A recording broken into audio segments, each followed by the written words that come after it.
Pemirsa Cahaya Pagi, kalau saya sebut kata-kata labu siam pasti udah gak asing dong. Mau tau gak sih, ternyata labu siam ini banyak banget peminatnya karena bisa menurunkan darah tinggi dan juga pencernaan. Dan jangan salah, ini getah labu siam yang biasanya sering disebut sebagai penyebab rasa pahit justru punya khasiat yang bagus banget untuk kesehatan. Langsung aja yuk kita simak, ini dia tayangannya.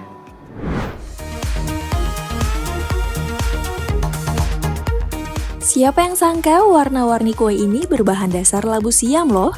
Untuk membuatnya ternyata caranya sangat sederhana. Labu siam yang sudah dibersihkan kemudian diserut dan diperas airnya. Atau jika tidak mau diserut, bisa juga labu siamnya dipotong-potong dan dikukus terlebih dulu, setelah itu ditumbuk sampai halus. Nah, terakhir tinggal campurkan saja pasta labu siam ini ke dalam bahan dan adonan kue seperti biasa. Atau labu siam ini bisa juga untuk mengganti tepung terigunya.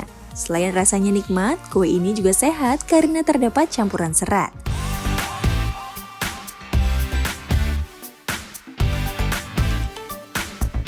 Labu siam atau dikenal juga dengan nama jipang, merupakan satu dari sekian banyak tanaman dari suku labu-labuan. Labu siam ini sebenarnya adalah jenis buah loh. Meskipun pemanfaatannya lebih sering dijadikan olahan sayur. Kandungan baik pada labu siam juga sama seperti yang dimiliki oleh jenis labu lainnya, seperti labu air atau belonceng, dan labu kuning atau waluh. Pemirsa Cahaya Pagi, Rasulullah suka dengan buah ini. Dalam hadis yang diriwayatkan Muslim dan Tirmizi, pernah ada seorang penjahit yang mengundang Rasulullah untuk pesta dan makan hidangannya. Aku pergi bersama Rasulullah ke pesta itu. Dia menyajikan roti gandum, sup labu, dan potongan daging. Aku melihat Rasulullah pergi setelah menghabiskan satu piring sup labu. Jadi saya selalu menyukai labu sejak saat itu. Hadis riwayat Muslim dan Tirmizi.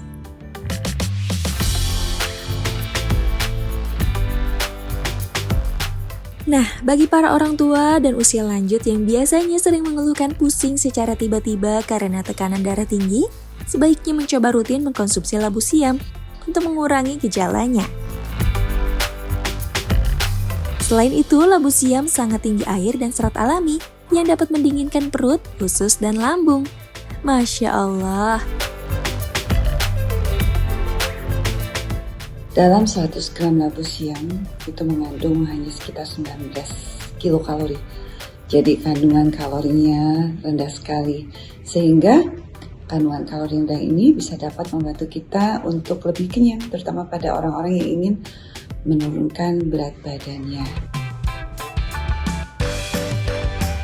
Pemirsa Cahaya Pagi, apakah melakukan ini sebelum mengolah labu siam? Siam, tahu banget. Aku sering banget beli atau enggak aku sering banget masak. Oh, sering masak? Iya, sering masak. Yang Mbak tahu gimana kalau masak? Yang aku tahu sih biasanya labu siam itu dipotong dulu, terus diputer-puter sampai berbusa getahnya keluar, atau diremes pakai garam. Menurut Mbak itu kayak gitu tuh biar Aku sih kurang tahu sih Mas ya, tapi biasanya kayak gitu buat ngilangin getahnya atau ngurangin gatalnya aja. Kalau masak pertama, saya belah jadi dua tuh, dipotong, belah, saya putar-putar sampai keluar putih-putihnya getah gitu. Di situ baru dikupas, habis kupas kita rajang. Jadi rajang. Biar apa sih Bu dipotong-potong? Kalau Putar-putar gitu? mungkin kita dari orang tua tadinya kali ya ngajarin, terus kita ya ikut begitu, tapi mungkin untuk menghilangkan getahnya. Kalau yang saya tahu, kalau tidak dikupas kan lengket tuh, nanti di tangan atau pada nempel atau gatal gitu. Oh iya, emang dari zaman dulu, dari nenek moyang kita memang begitu. Labu siam dibelah, terus diputar-putar, diambil getahnya supaya enak dan supaya lemes. Dari zaman dulu memang begitu. Gitu ya? Cara sederhana ini dipercaya dapat menghilangkan getahnya, sehingga tidak akan menimbulkan rasa pahit saat labu siam dimasak. Namun, tahukah Anda, ternyata getah yang terdapat di dalam labu siam ini justru mengandung banyak mineral alami loh. Salah satunya zat besi dan kalium yang sangat baik untuk menjaga tekanan darah kita. Bahkan pada zaman dahulu, getah labu siam ini juga sudah dimanfaatkan untuk menyembuhkan sakit bisul dan dapat menghaluskan telapak kaki yang kasar atau kapalan. Wah, menarik ya labu siam ini.